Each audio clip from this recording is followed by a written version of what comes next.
Hello everyone and welcome to Marking the Roll. My name is 𝗧𝘄𝗶𝘁𝗶𝗿. I'm your host. This is the last episode in Season 7. This is the last episode for the year. This podcast is for teachers, but it's also for parents. It's for anyone interested in education. And today's topic is going to be on the national curriculum in Australia. Now, I don't know how many teachers and parents have managed to have a look at the national curriculum and all the different subject areas. I've waded my way through about 3/4 of it. And I've got to say that if the national curriculum was food, it would have absolutely no nutritional value whatsoever, and it would leave you with a brain fog worse than COVID. That's my opinion, but perhaps I'm wrong. Today we'll be talking with 3 guests. We'll be talking to Marty Ross from Bad Mathematics about the curriculum. We'll be talking to Colleen Harkin from the Head of Class Actions at the Institute of Public Affairs. And we'll be talking to 𝗧𝘄𝗶𝘁𝗶𝗿 about the most recent research on teacher training and how that affects the national curriculum. So we'll be looking at all sorts of things about the national curriculum. It's not going to be a highly positive episode, but I think you'll learn some interesting things about how the national curriculum came to be. Now, before we get into that, Marking the Roll has been doing some research for teachers at towards the end of the year, and we've discovered that about 71% of our listeners have had more than 20 years' experience as a teacher. So they've been in the trade for a longer period of time, and only 7% of our listeners have had, just short period of professional experience, 1 to 5 years. Now, 57% of all the teachers that we researched said it had become worse and harder to cope in 2023. 35% said it had stayed the same, and about 7% said it had got better. And look, I'm going to assume that 7% who said it got better, they're the younger teachers who have only been in there for a little while. Nobody has noticed an improvement in student behaviour in 2023 compared to 2022. Half of the respondents said they were doing the same amount of admin. 35% said they were doing more, and 15% said they're doing less. So the admin problem hasn't improved. 78% said there was no change in the way that they were dealt with by NESA or by their governing body. They said that they were still being treated the same. But a real telling statistic was that 57% of respondents said they'd been bullied by their administration in the school or by other teachers in the school. So that's not a good look for the teaching profession, and there's not many other professions who would tolerate that. I know when I was working at Royal Prince Alfred Hospital, if anyone is bullied, that the bully would be reported, they'd be bailed up and sent to administration. In the medical profession, bullies aren't tolerated. I wonder why they're tolerated in the education profession. And one more thing that I think teachers will be interested in is the most recent research about the NDIS, which is for overseas listeners, it's for our disability support scheme in Australia. And did you know that 12% of all boys 5 to 7-year-olds are on the NDIS for autism? Now, this is not, okay, we're not looking at just the NDIS and saying, well, they're 12% of them. It's 12% of the boys in Australia who are between 5 and 7 years old are on the NDIS for autism, which is absolutely amazing. So there's funding going into 12% of the boys between 5 and 7 in Australia for autism. Compared to the girls, there is 5% of the girls in Australia between 5 and 7 years old are on the NDIS. An amazing statistic. And that's going to be examined pretty closely by the federal government, I think. All right, time for our first interview. I spoke to Marty Ross. Marty is the founder of the Bad Mathematics website. He's an observer of everything mathematical, especially the curriculum. And I began by asking him about his maths credentials. Sure. Well, I grew up in Melbourne. I'm American, but I grew up in Melbourne, went to local suburban school, did undergraduate at ANU, and then a PhD at Stanford in mathematics. Then came back to Australia to do basically just a regular lecture at university for quite a while. And you're a solid critic of the national maths curriculum, the new national curriculum that's come out fairly recently. What's wrong with it? Basically, everything. Pretty much any way you can muck up a curriculum, they've done it. The most obvious aspect, the thing that tends to be focused on in the media is the lack of emphasis on the basics, which, is kind of a cliche, but it's true. I mean, it's just you need the basics of arithmetic and algebra to do anything in math, and it's not there. But there's plenty of others. There's sort of this emphasis on the modeling and the real world, this kind of application of math rather than actually getting it done. And also the curriculum is just unusable. It's unreadable. It really is incredibly difficult to actually read the mathematics curriculum compared to something like the Singapore curriculum. And it's astonishing. By that, Marty, do you mean that for teachers who are trying to plough their way through it, that it's really hard to understand? Is it hard to understand for teachers? Yeah, it's basically impossible. Look, I mean, there's a division between primary and secondary teachers. Secondary teachers basically never look at the curriculum. They will be guided by a textbook. The textbooks aren't great, but that's another story. But they'll be guided by the textbook. They kind of know what the curriculum, they kind of know the endpoints, and they simply don't bother looking at the curriculum. They don't need to.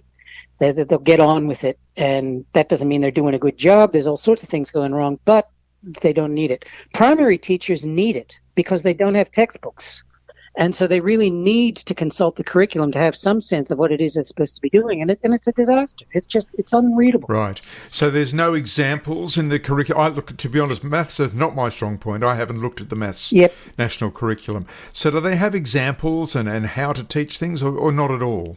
Well, examples is not kind of what you would normally expect in a curriculum. There are extra curriculum materials to go with it.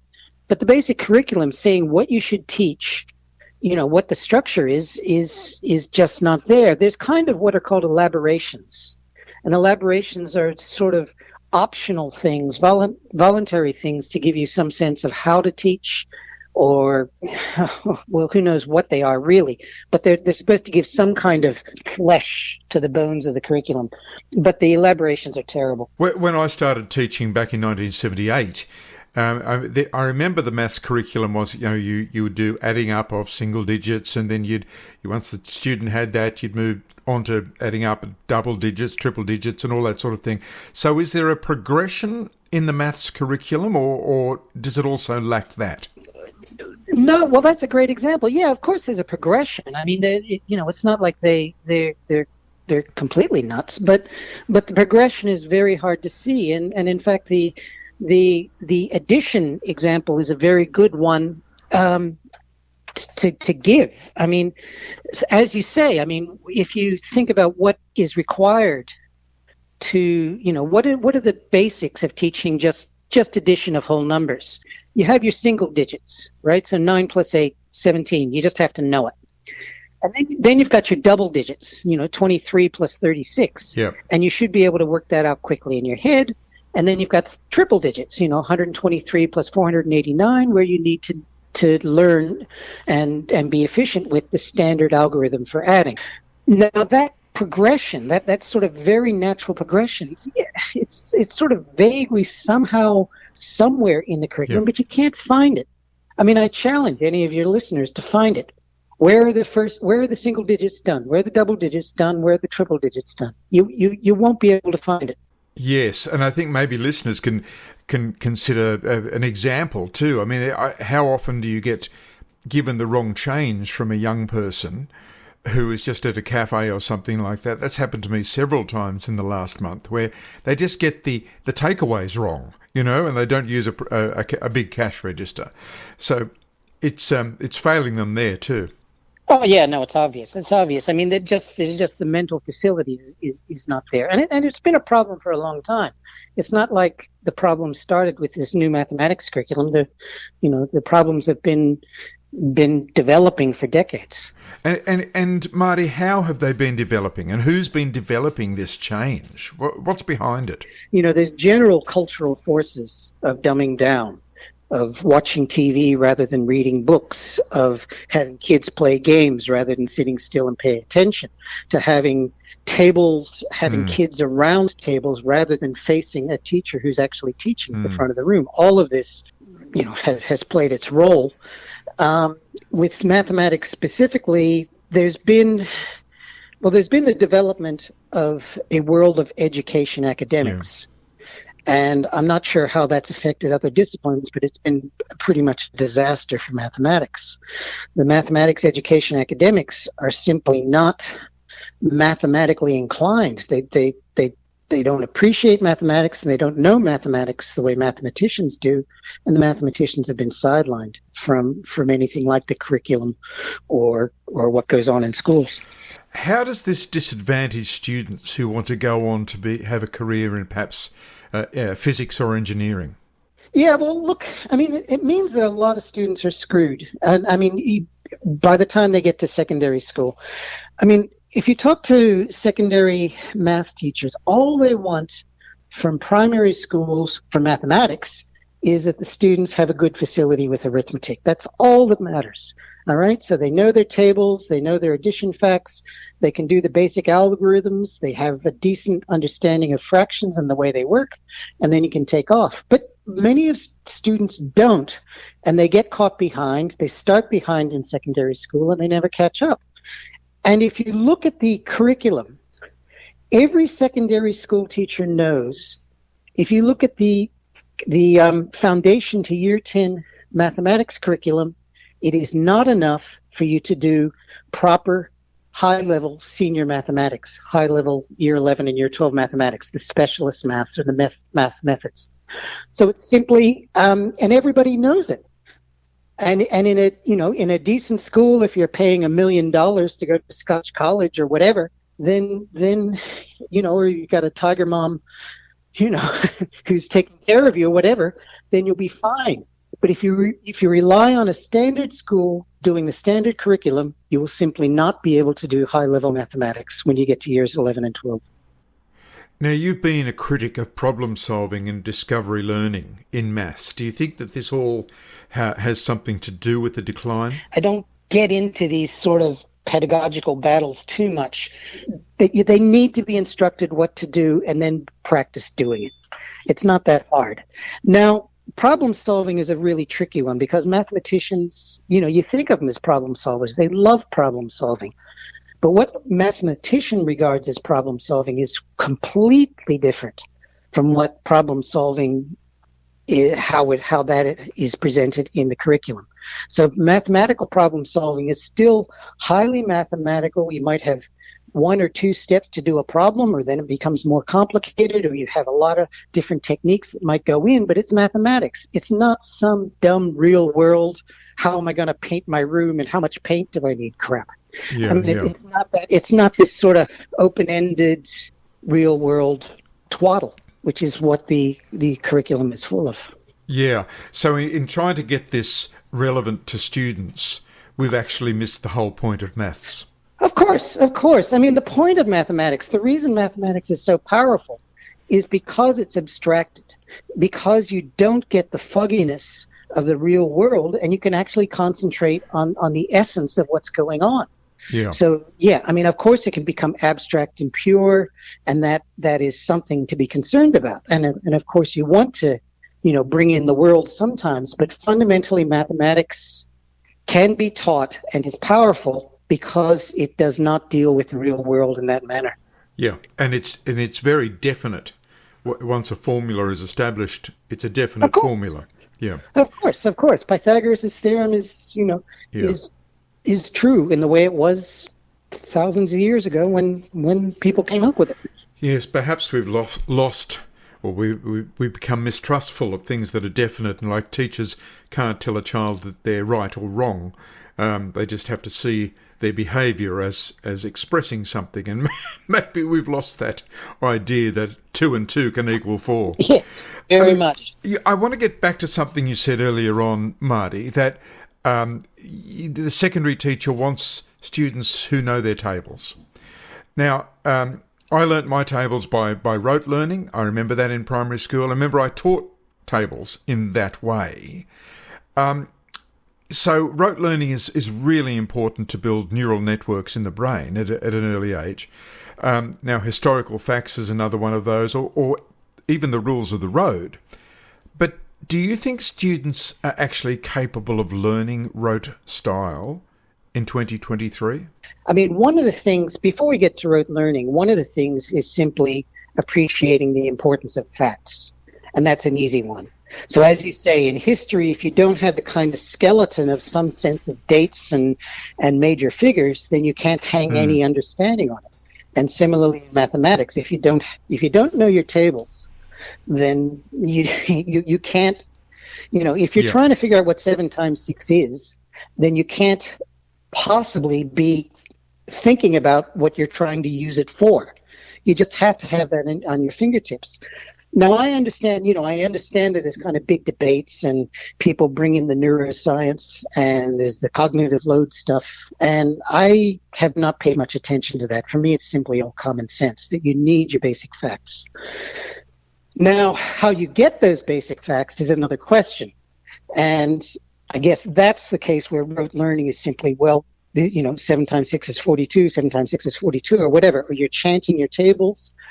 No, I think chanting's a good thing. I remember chanting. It seems natural. Kids like to chant. And you have nursery rhymes, 1, 2, buckle my shoe. I mean, it clearly, it seems very natural to me to have this kind of chanting for facts that you simply have to know, as long as they got the damn fact. For listeners who may not be familiar with rote, it's about repetitive speaking of a fact. Learning tables, for example, would be constantly repeating that 7 times 7 is 49, 7 times 7 is 49.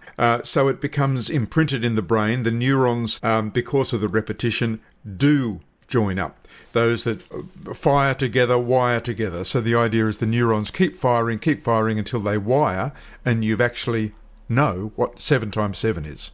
So that's seemingly what we've lost in many parts of the curriculum, I would think. So how do you correct this? What would be your suggestions for correcting it? Because at the moment we're not making Australia a very smart country. Is it the people? Is it the teacher training academics that need to get their feet back in the real world? The teacher training, look, no question that teacher training is a disaster. I mean, one of the things is we're talking about the need for the multiplication tables, your basic facts, is most teachers come out of teacher training believing that the majority of primary school teachers do not think that knowing your tables by heart is important. And that's the kind of thing they're instructed, that they're taught to believe in teacher training. In terms of the curriculum, in terms of what's gone wrong, yes, there's various people who want a say in the curriculum, and I think you have to separate these 4 fundamental groups. There's the teachers. There's the education academics that you're referring to as the teacher trainers. There's the bureaucrats, and there's the mathematicians. And for decades, these 4 groups have fought for power over things like the curriculum, and there's been various alliances. The current curriculum is really a marriage between the education academics and the bureaucrats. ACARA, but also the state-based authorities. Those were the guys who had the big say in it. They had the power, they had the clout, they had the numbers. The teachers didn't get involved that much, and the mathematicians really were sidelined completely from the production of the curriculum. Now, if you leave school mathematics in the hands of the mathematicians, it can get pretty weird, and I'm certainly not advocating that. But if you don't have what ACARA likes to refer to as the subject matter experts, the actual mathematicians, intimately involved in the production of the curriculum, you're going to end up with lunacy, and that's what we've got.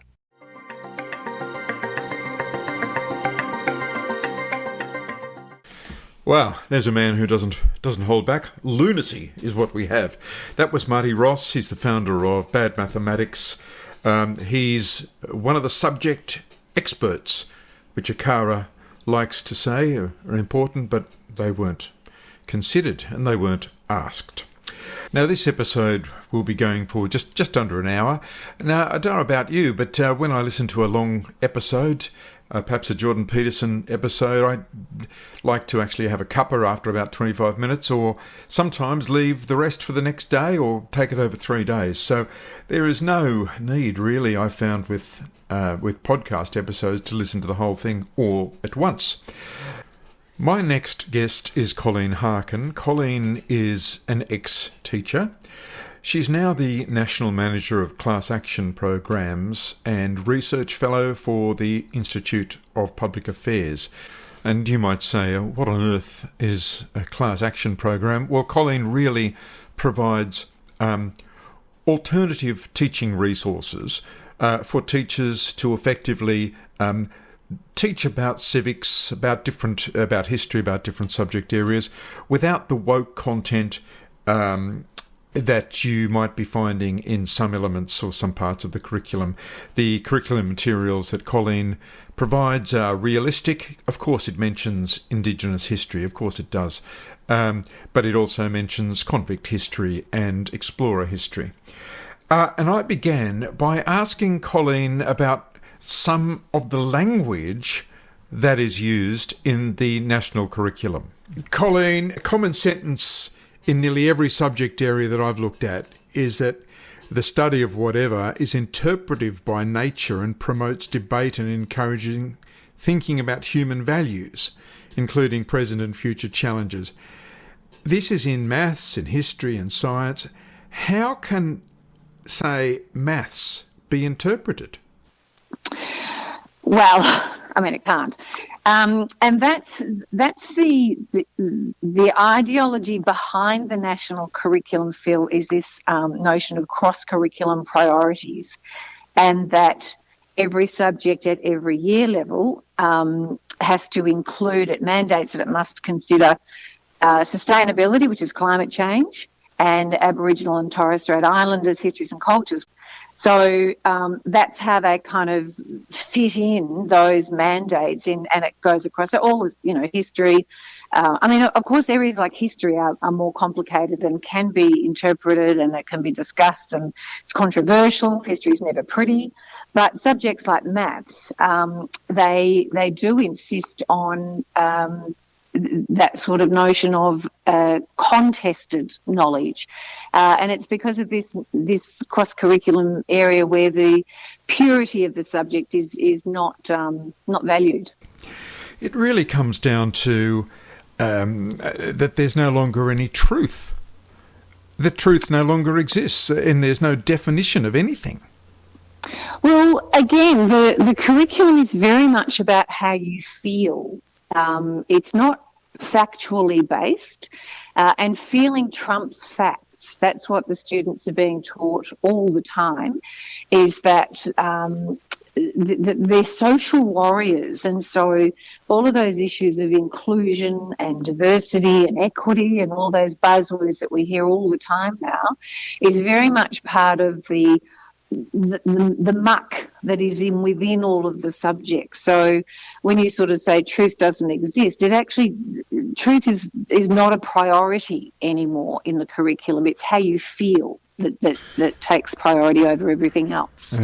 A sentence in the civics and citizenship curriculum is explore the nature of citizenship, diversity and identity in contemporary society. That's one of the aims of the whole course.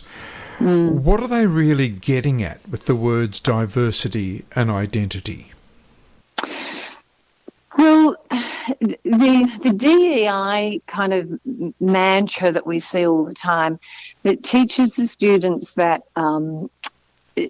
you have to, it's equal outcomes. The expectation is equal outcomes, not equal opportunity.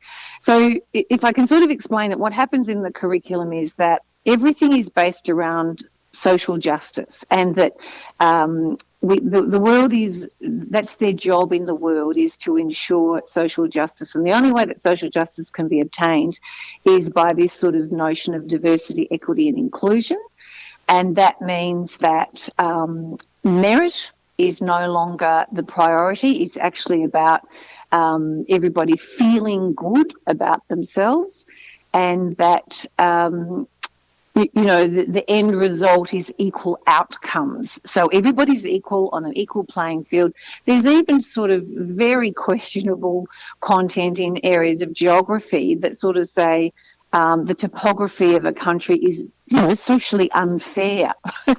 So it's not a case of celebrating differences and enjoying different things that different places offer. It's the push is that everything has to be equal based on the control. The control mechanism is this diversity, equity, inclusion. And it all sounds very touchy-feely. I mean, if you're a 15 or 16-year-old child, it all sounds utopian. But the end result is that the expectation that they can solve all the world's problems through this social justice warrior kind of crown that's been put on their head. Yes, yeah, they're dreaming. Now, equal outcomes. I've never thought that this was possible, but perhaps I'm naive. Are equal outcomes possible for everyone in our society? Well, I don't believe so, and I think there's, gazillions of examples that would show anybody that it isn't. I mean, those old stories about give one person $1 and see what happens to it in a year's time. Some people, we all have different skills, we have different talents, we have different needs, we have different desires. We are not robotic cardboard cutouts of each other. So in and of itself, we can't possibly expect equal outcomes when we haven't started with the same DNA to start with. That's right. So, yeah. It's an outrageous kind of and very dangerous concept, I think, to be teaching kids that you can control all of the outcomes and you can control human desire. Yes, it denies biology and realism, doesn't it? It's like saying to a person who's unfortunately born without any hands that they can be an excellent carpenter. And it's very difficult with some of these things to sound too critical, because the intention is there. When you're teaching a young child that you are special and you're wonderful, and you want to boost their self-esteem and all that kind of stuff, it's like great. But you have to be very careful with the fact that they have to be able to fail, because failing builds resilience. And so this idea that we can all succeed at anything we ever want to do is clearly not true.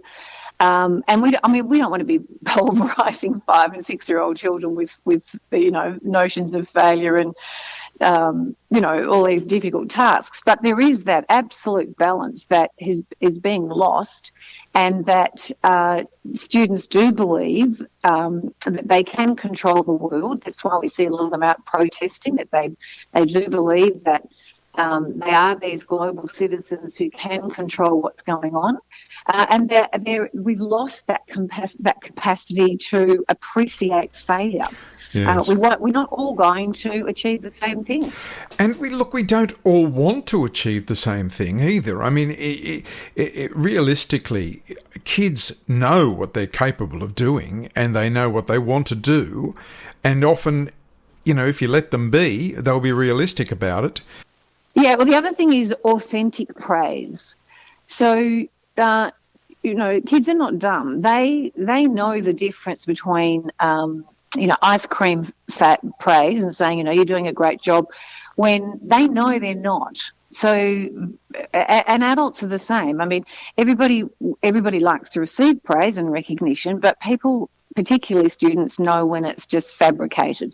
So the idea of specific and very targeted praise is very valuable, but the idea that everybody's a winner all the time is actually quite dangerous to their development. So is this word equity ruining our education system and indeed our society?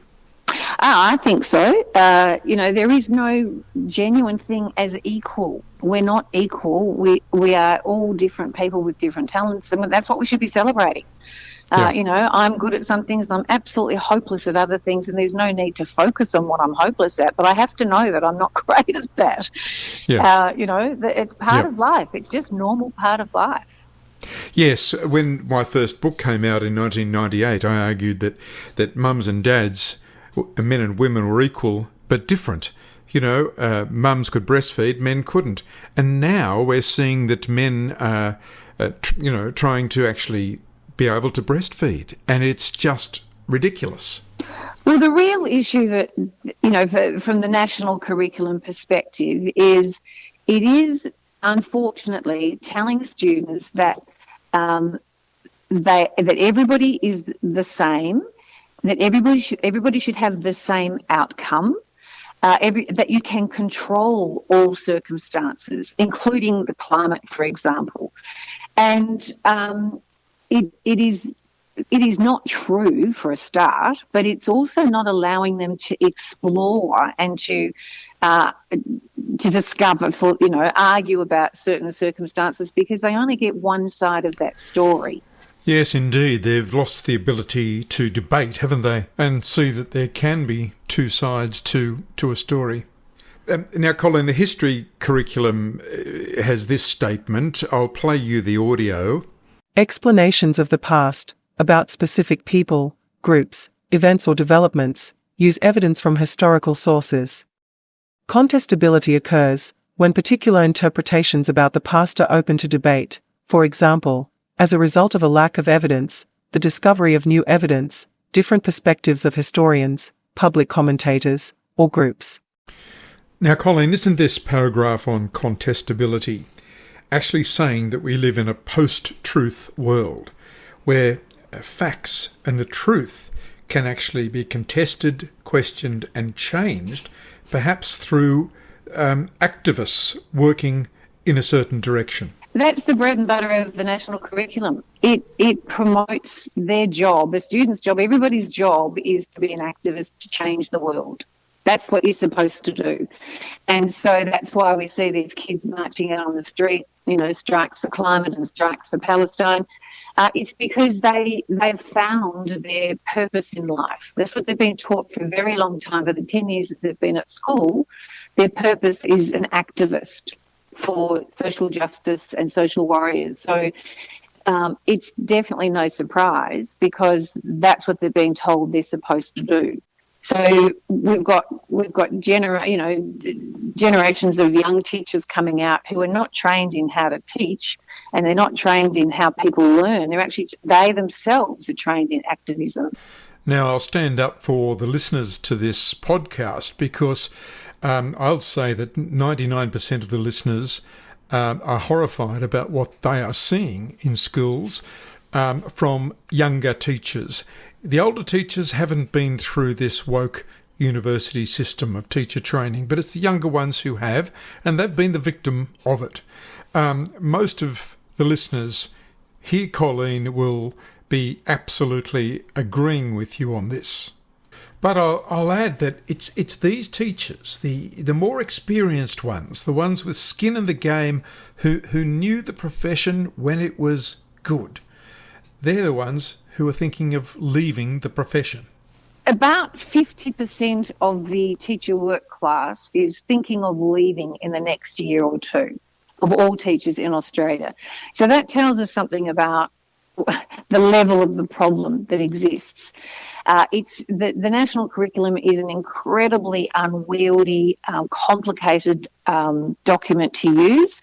It's physically not possible to do everything that's in that curriculum. And that is the justification for the cross-curriculum priorities that pollutes the subject matter, that means that the kids aren't actually learning properly what they're supposed to learn. So it's a cyclical kind of very serious problem. Every area of the matrix of our education system is quite broken. And I know that sounds over-dramatic, but it's a reality. When you have half the workforce ready to leave, and you have 80% of all teachers report that in the last 12 months they have experienced verbal or physical abuse, no other workplace would tolerate those circumstances. So, you know, the education system really is in crisis. It really is. Look, Colleen, finally there's a move afoot, albeit it's a small move, but there's been several pieces about it, to dump the national curriculum and return to a more local platform of curriculum formation. So a school could make additions to the curriculum that they teach relevant to their community and exclude parts that are irrelevant. What's your opinion of that? In all circumstances, every time an organisation centralises and becomes this big behemoth bureaucracy, it loses touch with the reality of what it's supposed to be doing, and it becomes just a huge fiscal overhead.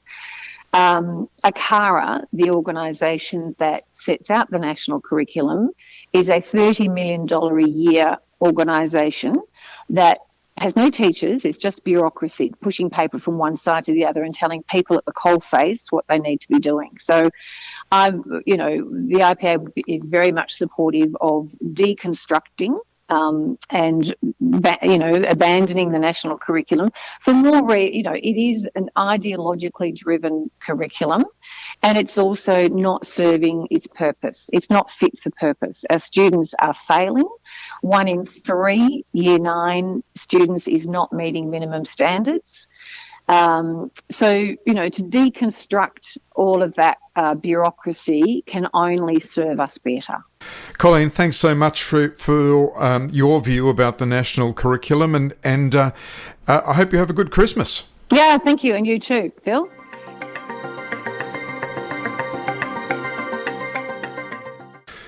And that was Colleen Harkin, the head of class action programs at the Institute of Public Affairs. There was a lot in there about the national curriculum and the perspective and the philosophies that it's trying to implant. Now, my next guest is going to be Dr. 𝗬𝗁𝗬𝗏. But before that, we're going to have a little brain break, which we haven't had for a few seasons now. This brain break is dedicated to my good friend and my teacher mentor, Greg Newton, who passed away last Saturday. Greg helped me become a good teacher back in 1978-79. He was a terrific teacher, a great musician, and I'd like to dedicate this to him. This is actually Greg playing the King of the Fairies, and it seems like the national curriculum is off with the fairies, so it's very fitting, I think.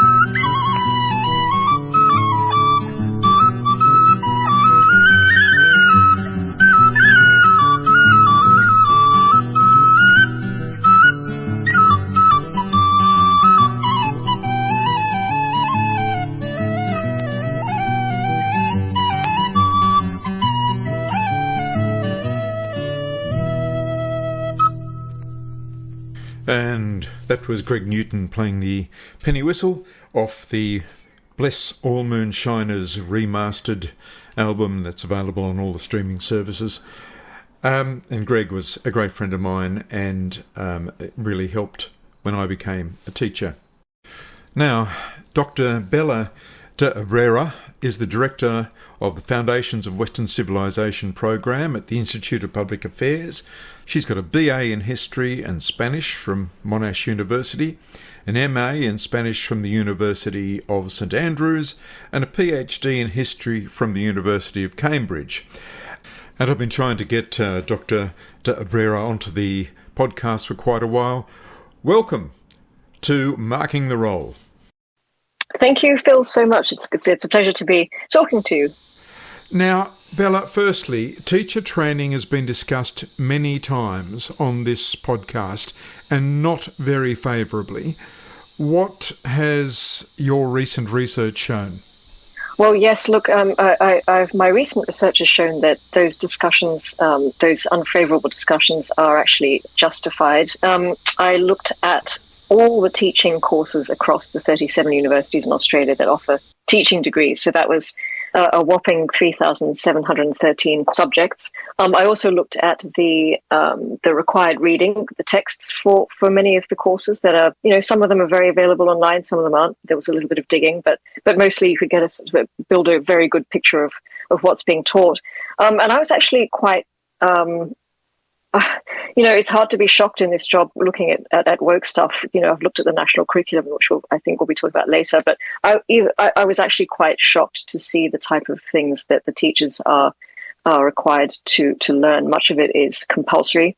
I did a sort of systematic audit in terms of breaking down the subjects that were classed as woke, which your listeners will understand, are things like diversity and inclusion, social emotional learning, sustainability, all that stuff, compared to courses that actually taught the teachers how to teach the core academic material, so literacy and numeracy and science and phonics and all those things, and they were completely dwarfed by the critical social justice subjects, the woke subjects.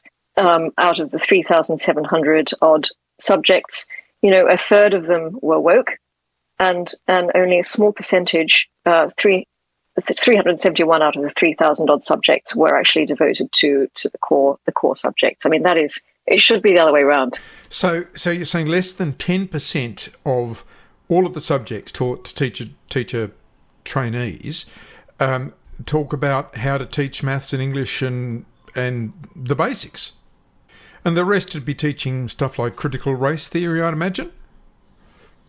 So a third of the subjects I would classify as critical social justice. So critical race theory, radical gender theory, decolonization, social and emotional learning, sustainability. The most concerning part of this, and I think what your listeners will understand, is that there is a correlation between the plummeting standards of Australian children when it comes to literacy and numeracy, and the fact that teachers aren't being taught how to teach those things. I mean, that at the most basic level is I think the problem that we have in our society. We're producing an illiterate society because the education departments aren't giving teachers those foundational skills. So how can they then pass those on to the students? It's the foundational skills of literacy and numeracy, but also behaviour management. From all of the teachers I've spoken to in the last 2 years, they're saying that they just were not equipped for the range of different behaviours that were in a classroom. And this is another reason why our quality of education and what kids are achieving has gone down so much. Yes, I mean, this is what Catherine Birbal-Singh sort of, mantra, isn't it? You can't, if your classroom is not disciplined, you can't impart knowledge. But it's taking a step back. I mean, the problem is the teachers aren't equipped with with the knowledge to impart anyway. So it's a total disaster. I think we're, isn't it 70th out of 77 bad classroom? Isn't that the statistic? Yeah. I mean, this is unbelievable. I feel for the teachers who have to face this every day, and I think something that that isn't being talked about is also the influence of the critical pedagogy in the classroom, which is this effort to democratize the classroom so there can be no hierarchy, which is another thing that is a problem for teachers, which is that they're not allowed to be figures of authority. That is long since gone. I think that's the other problem that people aren't talking about. Teachers have told me that they can't use the words right and wrong anymore. They can't actually, and rules. They're making students abide by rules, and if a student doesn't abide by the rule, well, they're just communicating in a certain way, and they're trying to communicate something, and you think, wow, what's going to happen to that kid when they get out into society? It's just not equipping our students for the modern world at all, I'm afraid. No, so not only are they going to be illiterate and enumerate, but they won't understand the difference between right and wrong, and they won't understand, as you say, it's the modern world in real life. I mean, what kind of people are these going to be? What kind of people will we end up with? And I think, they're the people that go on climate change strikes and pro-Palestinian marches and have no idea why they're there. No, they don't understand the issues. Now, once a teacher comes out of university, Bella, and into the school system, their professional development, their teacher's PD, still doesn't address the issues according to what the listeners have told me, because 𝗧𝘂𝗏 and the bureaucracies are equally as captured by this woke ideology. Is that right? Well, look, I don't have personal experience of what happens to teachers once they do leave university. I can tell you, though, that everyone in an education bureaucratic department has been captured and is progressive. You don't have a position if you're not. You don't have a position you're not in the bureaucracy if you're not this way inclined. And I think a lot of them generally believe that the goal they're working towards is necessary for society. I think they're very well intentioned. And they do believe in what they're doing. They do believe in this project. They do believe that the purpose of teaching is to bring about social change. But I think you and I know that this has dire consequences, and this is what we're seeing in the classrooms every day, and the teachers that tell you these horror stories. Yeah. Look, and it's also not the role of a teacher or teacher training to change the society.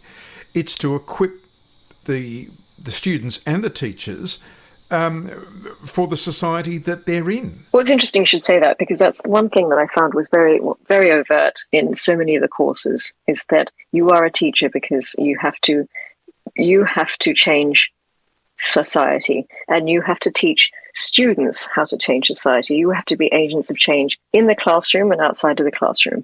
I mean, that is a very strong theme in these subjects. I mean, I can't tell you how many I found.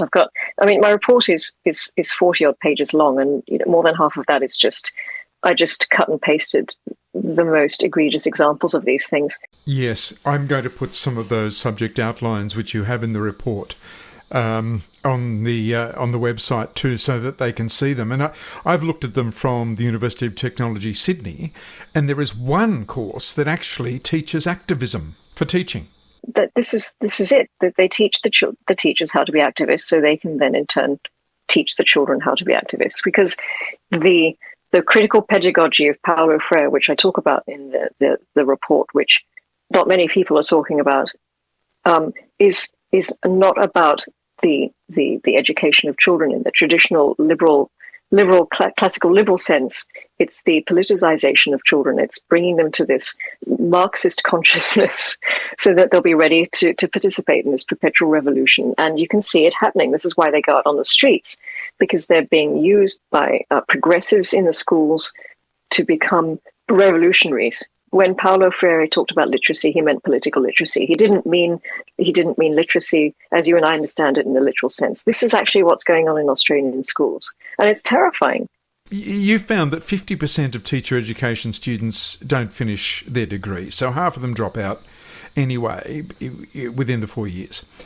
Did you have any idea why that was? Why that they were dropping out? Is it because of, and I'm going to surmise it's because of the content. Well, this is right. And this is what I wanted to put in the report and I didn't. But I think you're right. I think the teachers because teaching is a vocation. It's something that people are driven to do. It's a vocational profession. It's not, it's not shuffling papers or selling shoes or something.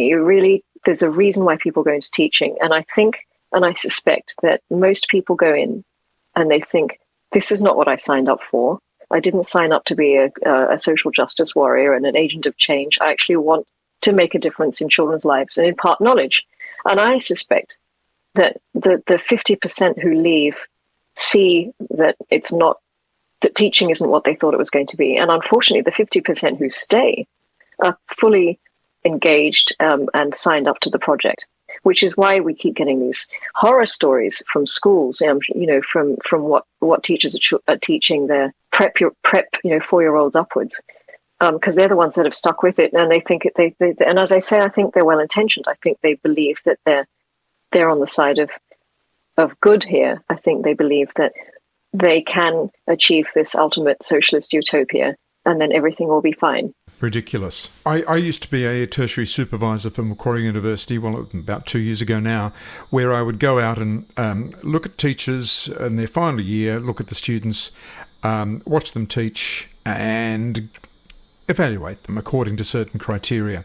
I remember there was many students who were teaching grades 3, 4, 5, small children really. Some were even in kindergarten. And their classroom management was pretty bad, and managing poor behaviour was bad.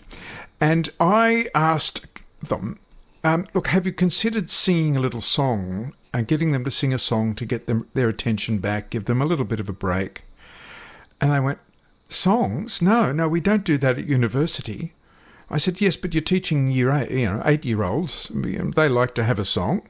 What about games? Oh no, we don't do games. They don't even do the little hand actions that tries to get the attention back. All of that has gone, and it is a real shame, Well, again, I'm not surprised, because the some of the worst subjects were primary level, as you see from the report, and there's nothing lighthearted or childish about them at all. It's all fairly heavy-going radical gender theory and critical race theory at that level.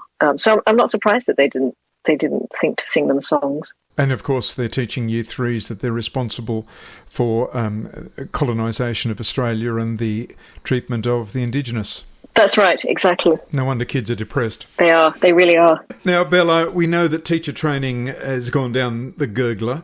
What impact does this have on the national curriculum? Because I've read through most of the national curriculum, and I've got to say I was pretty appalled. They're interchangeable. There's literally cut and pasting out of school materials. I don't know which way it goes. I don't know. It's like a chicken and egg thing. That I actually thought I should have done the teacher training report first and then the national curriculum afterwards. But they're the same people.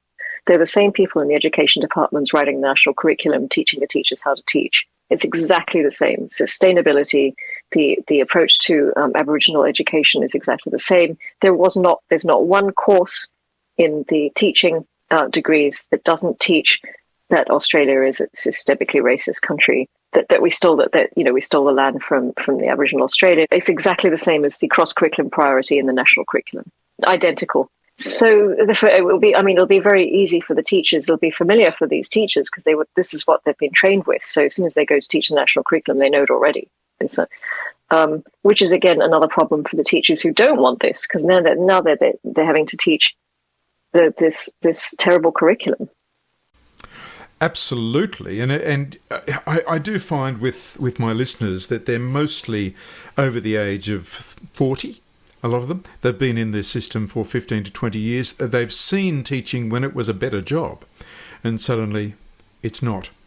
Now, looking at the New South Wales history curriculum, did you know that Indigenous and Aboriginal is mentioned 136 times, and Captain Phillip is mentioned once, Cook not at all? I'm not surprised at that at all. I've done many of those counts over the years, and it's always very predictable. I think I've looked at history degrees in universities, which reflects how history is taught in the curriculum, and the most common theme that I found in the history faculties was Aboriginal issues and Aboriginal history. Well, this reflects the preoccupations of educationalists, the progressives, who genuinely, I think they despise Australia as it is. They think it's systemically racist. They think that the white people, the British invaded Australia, and they think that everything that's happened afterwards has been an absolute disaster. And I think they think their role somehow is to right that wrong of history as well. As you said, good intention, because they've been indoctrinated totally by it's like a cult. Yes, it's very cultish.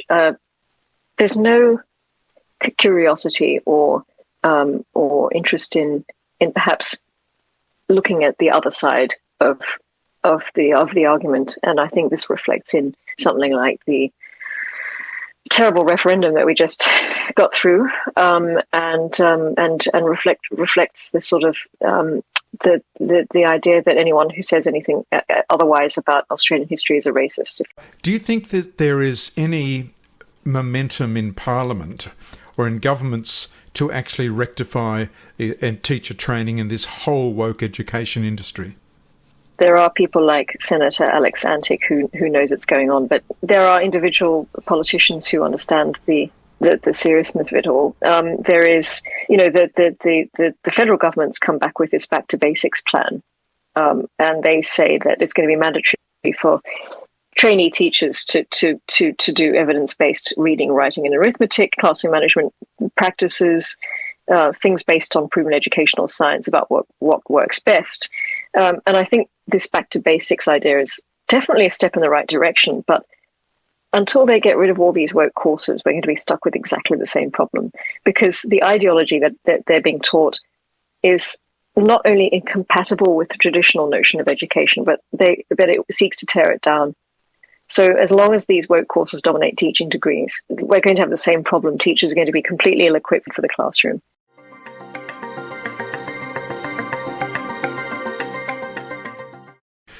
Now, Bella, you've spoken out in favour of the English system, where there's no 4-year teacher training courses at all. Could you tell us a little bit more about that? So all teachers need a bachelor's to teach primary and secondary and special, but it doesn't have to be a teaching degree.